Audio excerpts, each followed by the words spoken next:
Marais Audomarois, c'est 3700 hectares répartis sur 15 communes. C'est 170 km de rivières principales, c'est-à-dire c'est les rivières qui servent de rue pour circuler.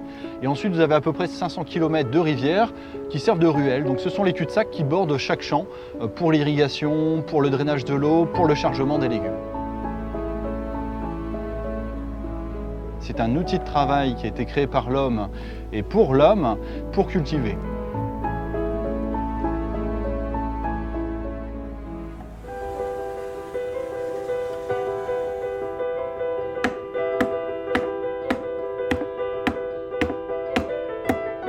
Donc je suis Rémi Collin, faiseur de bateaux.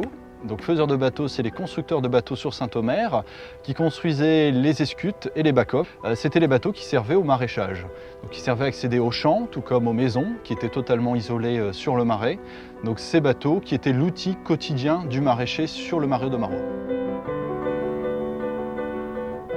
Moi, par passion, j'ai décidé de devenir donc faiseur de bateaux. Il n'y en existait plus sur le Marais.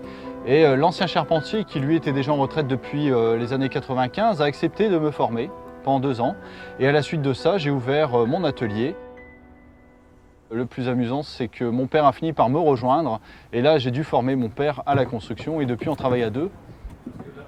Alors les gens viennent voir déjà un métier qu'ils ne s'attendent pas à voir.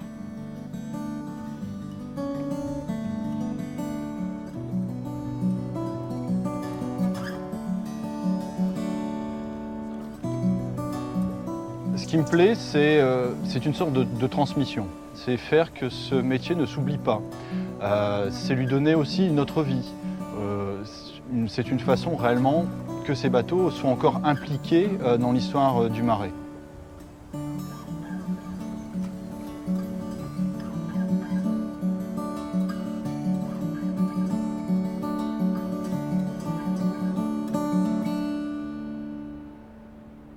Alors qu'est-ce qu'on voit en arrivant dans le Marais Audomarois? Déjà, on le cherche, puisque la plupart du temps, on arrive par les faubourgs. Et les maisons, les façades des maisons sont face à la rue et cachent les rivières.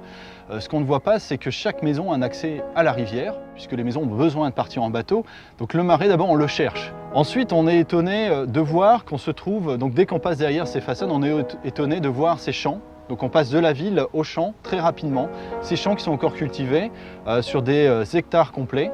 Et à partir de là, on se rend compte réellement qu'on est au milieu de ce marais et on voit très proche de ce marais la ville qui nous surplombe et l'histoire du marais qui se lie tout à fait à la ville qui est juste à côté.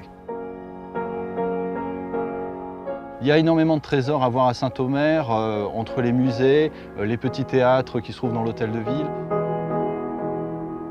La cathédrale, la motte castrale qui se trouve, qui surplombe toute la ville, la grande place de Saint-Omer avec ses anciennes façades. C'est une très très belle ville à visiter en même temps que le Marais bien sûr.